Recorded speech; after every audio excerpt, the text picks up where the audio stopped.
નમસ્કાર. મમ્મટ રચિત કાવ્યપ્રકાશની ત્રીજી કારિકા, જેનો મુખ્ય વિષય છે કાવ્યના હેતુ, એની ચર્ચા આપણે છેલ્લા બે વિડીયોમાં કરીએ છીએ. કાવ્ય સર્જનના મુખ્ય ત્રણ પરિબળો, ત્રણ કારણો. એમાંથી પહેલું શક્તિ. કવિત્વ બીજ રૂપ સંસ્કાર વિશેષ યામ વિના કાવ્યમ ન પ્રસરે પ્રસૃતમ યદિવા ઉપહસનીયમ સ્યાત. પ્રતિભા વગર, શક્તિ વગર, ટેલેન્ટ વગર કાવ્ય સર્જન શક્ય જ નથી. અને જન્મ જન્માંતરથી મળતી આ શક્તિ છે, એક વિશેષ પ્રકારનો સંસ્કાર છે. એના વગર કાવ્ય સર્જન શક્ય જ નથી. કાવ્ય સર્જન માટે કવિની પાસેથી શું અપેક્ષિત છે, કવિની પાસે શું હોવું જોઈએ? એમાં પહેલું શક્તિ, એની ચર્ચા આપણે પહેલા વિડીયોમાં કરી લીધી. એના પછી બીજું પરિબળ છે નિપુણતા, યાની કે વ્યુત્પત્તિ. જગતનું, લોકનું, સંસારનું, સંસારના પદાર્થોનું, સકલ શાસ્ત્રોનું, કલાઓનું, વ્યાકરણનું, છંદનું આ બધું જ્ઞાન કવિ પાસેથી અભિપ્રેત છે.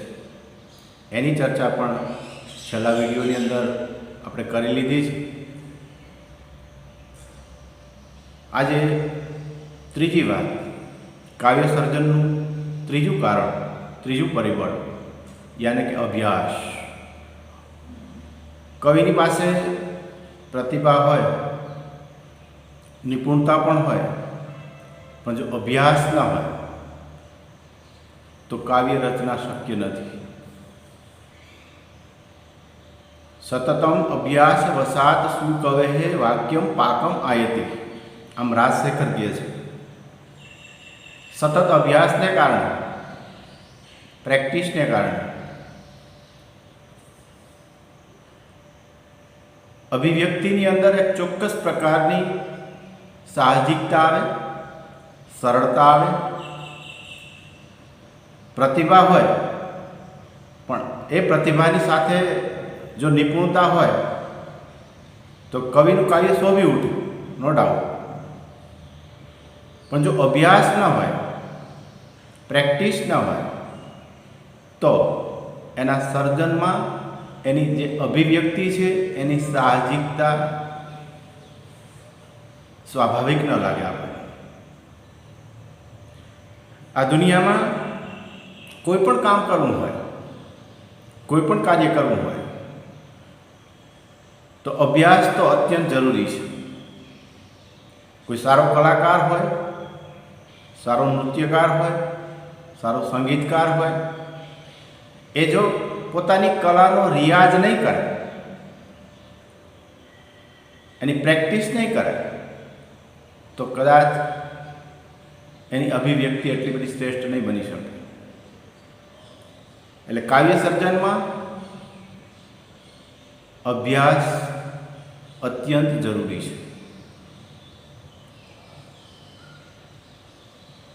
પૂર્વ સાહિત્યકારો, પુરોગામી કવિઓ, કાવ્યજ્ઞ લોકો કાવ્યના તત્વનો જેણે પૂરેપૂરો વિચાર કરી લીધો છે, તત્વ વિચાર, એવા વિદ્વાનો, એમની સાથે ચર્ચા, વિચારણા, આ બધું કર્યા પછી આ બધું એક અભ્યાસનો પાર્ટ છે, અભ્યાસનો એક ભાગ છે. પછી જો કવિ કાવ્યનું સર્જન કરે તો એ કાવ્યની અંદર સરળતા, સાહજિકતા અને એની અભિવ્યક્તિ નીકળી ઉઠે. આપણે ત્યાં ભારતીય સંસ્કૃતિમાં ગુરુનું મહત્વ છે જ. વ્યક્તિ પ્રતિભાશાળી હોય, વ્યક્તિ નિપુણ હોય, આમ છતાં પણ ભારતીય સંસ્કૃતિએ માર્ગદર્શક, ગુરુ, શિક્ષક, ટીચર, અધ્યાપક એનો સ્વીકાર કરેલો છે. એટલે પૂર્વસૂરીઓ, પુરોગામી વિદ્વાનો, કવિઓ એનું સાનિધ્ય કવિએ સાંભળવું પડે, એમની પાસે જવું પડે.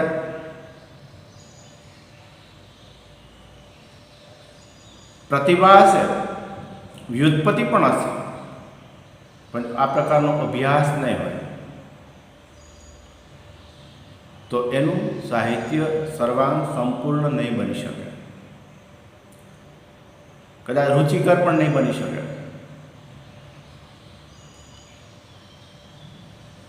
એટલે એવા માર્ગદર્શક, એવા તત્વજ્ઞ, એવા જાણકાર તો જ પોતાના કાવ્યના જે દોષો, પોતાના કાવ્યના ગુણો, એની ક્ષતિઓ એની એને ખબર પડે.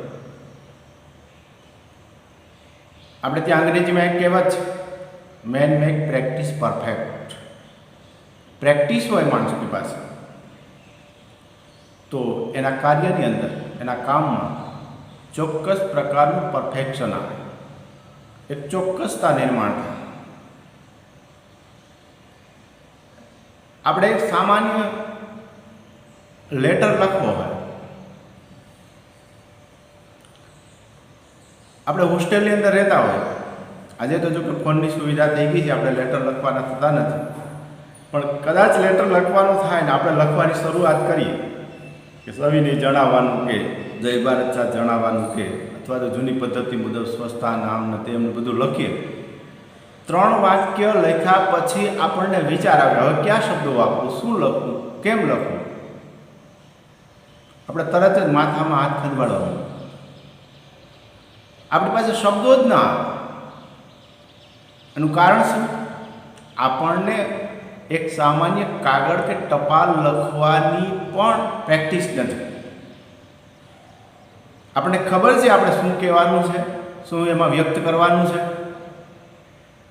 આપણે નક્કી પણ કરી લીધું, પણ ક્યાંથી શરૂ કરવું, કયા શબ્દો વાપરવા. અને જો કોઈ કવિ કે સાહિત્યકાર પોતાના સર્જનની અંદર વારંવાર શબ્દો બદલ્યા રાખે, એમાં ફેરફાર કરતા રહે, તો એ સાહિત્ય એટલું બધું સફળ જાય નહીં. આપણે જો સામાન્ય ટપાલમાં 2 વખત વાક્ય લખી કે 5 શબ્દો લખીને એને ચેપી દઈએ, ફરી પાછું લખીએ, ફરી પાછું લખીએ, તો પણ સામેવાળી વ્યક્તિને આપણો સામાન્ય કાગળ કે આપણી ટપાલ પણ ન ગમે. તો આ તો શ્રેષ્ઠ સાહિત્ય સર્જનની વાત છે. આપણે ઘરે ગયા હોય, વેકેશન પડે, મિડ ટર્મ પડ્યું હોય જન્માષ્ટમીનું, 10 કે 12 દિવસ ઘરે જઈએ, અથવા તો ઉનાળું કે શિયાળું વેકેશન પડે, ફરી પાછા આપણે અહીંયા આવીએ, આપણે આપણો અભ્યાસ શરૂ કરીએ, ત્યારે થોડાક દિવસ તો આપણને ગમે જ નહીં.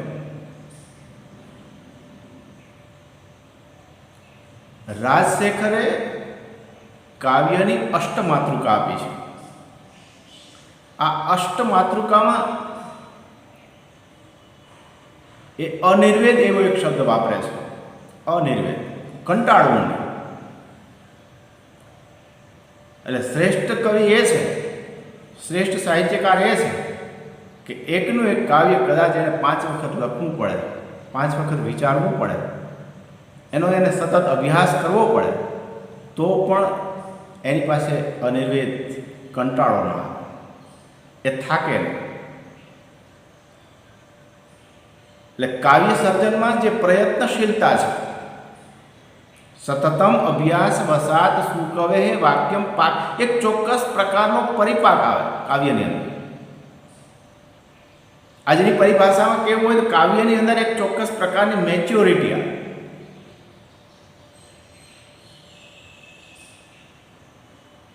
કાલિદાસના કાવ્યનો પાક કેવો હતો કે દ્રાક્ષા પાક.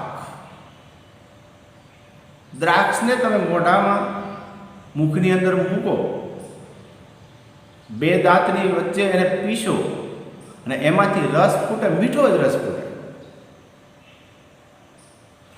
કાલિદાસના સાહિત્યનો પરિપાક દ્રાક્ષા પાક છે.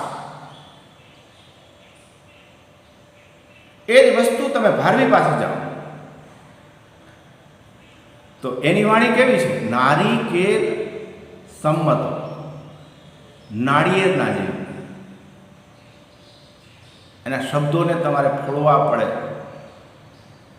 શબ્દો ઉપર વિચારવું પડે, એનું અર્થઘટન કરવું પડે. જેમ નાળિયેર હોય ઉપરથી સખત હોય, પણ એ સખત નાળિયેરને તોડ્યા પછી અંદરથી જે કોપરું નીકળે, ટોપરું નીકળે, એ એકદમ મીઠું હોય, પણ એના માટે તમારે મહેનત કરવી પડે.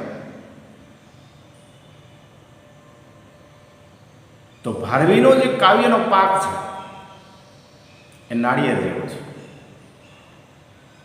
અમુક કવિઓ એનું સર્જન, જોકે એ ચર્ચામાં આપણે અત્યારે નહીં પડીએ, બોર જેવો હોય. બોરનો ઉપરનો ભાગ એકદમ મૃદુ હોય, સરળતાથી આપણે ખાઈ શકીએ, અને પછી વચ્ચે જતા એમાં કઠોર ભાગ આવે, અને ક્યાંક આપણે કઠોર ભાગ છોડી પણ દેવો પડે. આપણા વશની વાત નથી. તો સતત અભ્યાસને કારણે કવિઓની વાણીની અંદર, એમના વિચારોની અંદર, એની અભિવ્યક્તિની અંદર એક ચોક્કસ પ્રકારની પરિપક્વતા આવે, એક મેચ્યોરિટી આવે.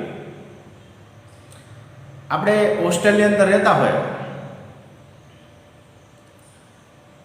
વેકેશન પડે, આપણે ઘરે જઈએ, અને ઘરે જઈને આપણે દાળ બનાવીએ, અને ઘરના તમામ સભ્યો જમવા માટે બેસે, એટલે ઘરના તમામ સભ્યોને તરત ખબર પડી જાય કે આજે આપણા બેને દાળ બનાવી છે. શું કામ? આમાં ક્યાંક ખાટું, ખારું, તીખું, મોરું કોઈ સંકલન નહીં હોય રસનું. એનું શું કારણ? તો કે 3-4 મહિનાથી હોસ્ટેલમાં હોય, ક્યારેય દાળ બનાવીને હોય, પ્રેક્ટિસ જ ન હોય, અભ્યાસ જ ન હોય, એટલે આખા ઘરને ખબર પડી જાય કે આજે આપણા બેન જે હોસ્ટેલમાંથી આવ્યા છે રહીને, એણે દાળ બનાવવા માટેનો પ્રયાસ કર્યો છે. ઘરના કોઈ પણ કામની અંદર તમે ત્યારે જ સેટ થઈ શકો કે થોડોક તમે જઈને અભ્યાસ કરો.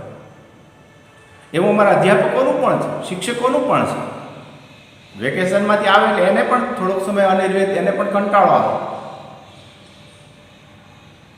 એને પણ થોડોક અભ્યાસ કરવો પડે, થોડીક પ્રેક્ટિસ ક્લાસ સુધી જવું પડે, ભણાવવા માટેનો પ્રયાસ કરવો પડે, એને પણ આળસ આવી જાય. એટલે કોઈ પણ કામમાં સફળતા પ્રાપ્ત કરવા માટે અભ્યાસ સતત જરૂરી છે. સતતમ અભ્યાસ વસાત સુકવે વાક્યમ પાકમ આયતે. આપણે પરીક્ષાની અંદર કોઈ એક શ્લોકનું ભાષાંતર પૂછાય, એ શ્લોકનું ભાષાંતર આપણને આવડતું હોય, અને આપણે ભાષાંતરના 4 કે 5 વાક્યો લખીએ પરીક્ષામાં, પેપરમાં, એમાં એક વાક્ય લખી હું પેપર જોવામાં આવો, અમને બહુ અનુભવ થાય છે. એ વાક્ય પાછું ચેકી નાખે, એમાં ચોકડામાં બીજું વાક્ય લખે, ફરી પાછું ચોકડોમાં, ફરી પાછું.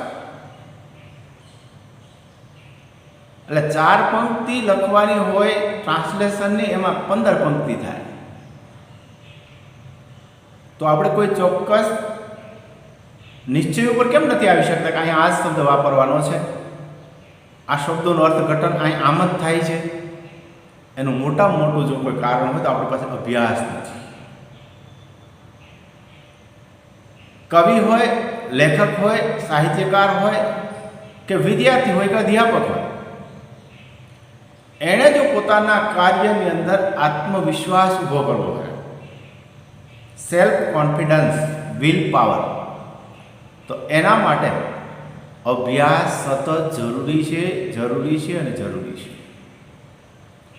આપણે ત્યાં કોઈ ગેમ, પછી ક્રિકેટ હોય, ફૂટબોલ હોય, વોલીબોલ હોય, કે એથ્લેટની કોઈ પણ સ્પર્ધાઓ હોય, એમાં ખાસ કરીને સ્ટેટ લેવલ હોય, નેશનલ લેવલ હોય કે ઇન્ટરનેશનલ લેવલ હોય, આ સ્પર્ધાની અંદર જતા પહેલાં 5 કે 10 દિવસ કે 15 દિવસ અગાઉ એના કન્ડિશનિંગ કેમ્પ થતા હોય. ભલે ખેલાડી ટેલેન્ટેડ છે, એની પાસે નિપુણતા પણ છે, આમ છતાં પણ જે સ્પોન્સર હોય, જે આયોજક હોય એ સ્પર્ધાના, એ એના માટેનો એક કન્ડિશનિંગ કેમ્પ એનું આયોજન કરે, એને પ્રેક્ટિસ કરાવે, સતત અભ્યાસ કરાવે. ઘણી વખત તો કોઈ સ્પર્ધા ક્રિકેટ જેવી સ્પર્ધાઓ શરૂ થતાં પહેલાં બે દેશોની વચ્ચે અભ્યાસ મેચ રમાડવામાં આવે અને આ અભ્યાસ મેચ રમાયા પછી કાયદેસરની ટુર્નામેન્ટો શરૂ થતી હોય. એટલે જો આવી બધી બાબતો માટે પણ જો અભ્યાસ જરૂરી હોય તો કવિને તો શ્રેષ્ઠ સર્જન આપવાનું છે, એક તત્વ વિચાર આપવાનો છે. અને એમાં જો કવિ ટુ માઇન્ડ હોય કે અહીંયા આમ પોતે જ જો નિશ્ચયાત્મક બુદ્ધિ ધરાવતો ન હોય તો એના સર્જનની અંદર કોઈ દિવસ પરિપાક આવે. અભ્યાસને કારણે, પ્રેક્ટિસને કારણે એક નિશ્ચયાત્મક બુદ્ધિ ઊભી થાય. ભગવદ્ ગીતામાં એના માટે શબ્દ વાપર્યો છે વ્યાવસાયિક બુદ્ધિ. આપણે કોઈને નવી નોકરી મળી હોય કોઈ પણ ક્ષેત્રની અંદર, તો એનો એ કંઈ બધું પૂરેપૂરો જાણકાર ન હોય છતાંય ગવર્મેન્ટ તરફથી પછી આઈએએસ હોય કે આઈપીએસ હોય કે સામાન્ય તલાટી મંત્રી હોય, શરૂઆતમાં એની તાલીમ આવે, એને અભ્યાસ કરાવવામાં આવે તમારે શું કામ કરવાનું છે. એ તાલીમ પૂરી થાય પછી એ વ્યક્તિ એની અંદર કદાચ ટેલેન્ટ હોય કે નિપુણતા હોય, પણ જે ક્ષેત્રમાં એને કામ કરવાનું છે એ ક્ષેત્રમાં એ પરફેક્ટ તો ત્યારે જ બને કે એ પોતાનું કામ શરૂ કરે. આપણે ત્યાં નોકરી માટે એમ કહેવાય છે કે ટેબલ આપણને કામ શીખવાડે. જો ટેબલ ઉપર બેસીને આપણે સતત અભ્યાસ કરતા રહેશું તો એ ટેબલ જ આપણને કામ શીખવાડી દેશે, ટેબલ જ આપણો ગુરુ બની જશે. પણ એના માટે સતત મથવું પડે. એટલે કવિની પાસેથી પણ એક અપેક્ષા છે અભ્યાસ, સતત અભ્યાસ.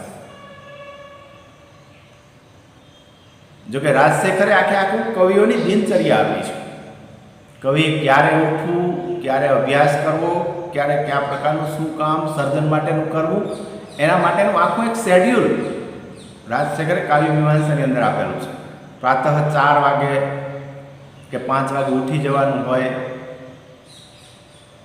એના પછી એને આખો નિત્યક્રમ બતાવ્યો છે. એટલે પ્રેક્ટિસ બહુ જરૂરી છે. અને એને કારણે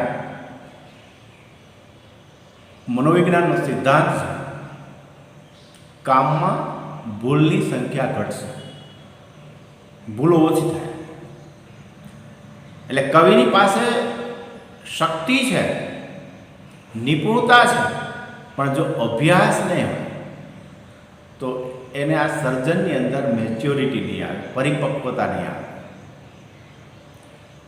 તો કાવ્ય સર્જન માટેના 3 પરિબળો શક્તિ, નિપુણતા યાને કે વ્યુત્પત્તિ અને અભ્યાસ, આ 3 કાવ્યના હેતુઓ છે. 3 છે એટલે આપણે મોટે ભાગે એને બહુવચનમાં લઈએ છીએ. પણ મમ્મટ આ કારિકા પૂરી થયા પછી વૃત્તિમાં એક સ્પષ્ટતા કરે છે કે ત્રયઃ સમુદિતા ન તુ વ્યસ્તા. આ 3 સાથે મળીને, નહીં કે અલગ અલગ, ત્રયઃ સમુદિતા ન તુ વ્યસ્તા. કાવ્ય નિર્માણ, કાવ્યના સર્જનમાં હેતુ ન હેતવ, હેતુ છે હેતુઓ નહીં.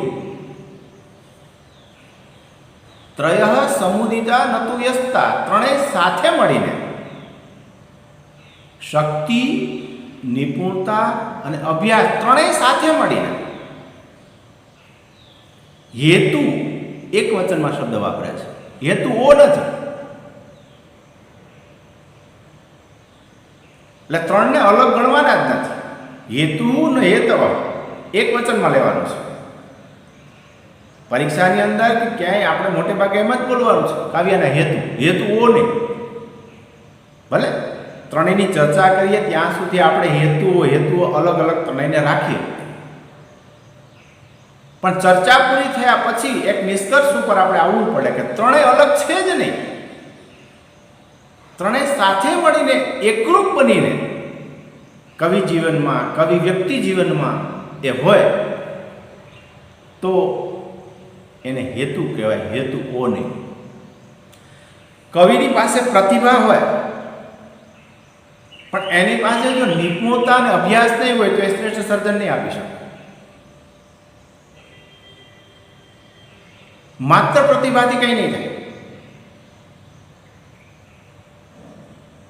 ઘણી વખત પ્રતિભા હોય પણ જો એની પાસે નિપુણતા નહીં હોય, એની પાસે અભ્યાસ નહીં હોય તો એ શ્રેષ્ઠ સર્જન નહીં આપી શકે. ઘણી વખત કવિની પાસે શક્તિ હોય, એની પાસે નિપુણતા પણ હોય, પણ જો એની પાસે અભ્યાસ નહીં હોય તો કદાચ એ કાવ્ય લક્ષ્ય પણ એ શિથિલ રચના થશે, પરિપક્વ સાહિત્ય સર્જન નહીં થાય. એટલે ત્રણેય સાથે મળીને એકરૂપ બની અને કવિની અંદર આવે તો એનું સર્જન જગતની અંદર, સંસારમાં દીપી ઉઠે, શોભી ઉઠે. આ દુનિયા કોનાથી ચાલે? તો મોટે ભાગે એ પ્રશ્નનો જવાબ મોટા ભાગના લોકો એમ કે પૈસાથી, રૂપિયાથી, લક્ષ્મી.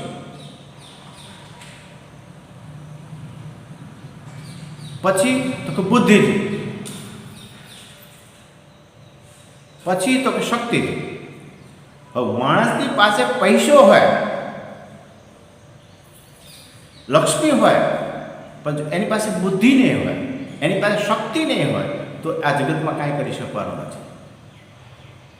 માત્ર લક્ષ્મીથી કંઈ નહીં. ઘણી વખત એવું બને કે માણસની પાસે બુદ્ધિ હોય, સરસ્વતી હોય, પણ એની પાસે લક્ષ્મી નહીં હોય, એની પાસે ચોક્કસ પ્રકારની શક્તિ નહીં હોય તો પણ આ જગતની અંદર એ માણસ સફળ નથી જવાનો. ઘણી વખત એવું બને કે માણસની પાસે શક્તિ ભરપૂર છે પણ એની પાસે લક્ષ્મી એ નથી ને એની પાસે સરસ્વતી એ નથી તો પણ એ માણસ સફળ નહીં જાય.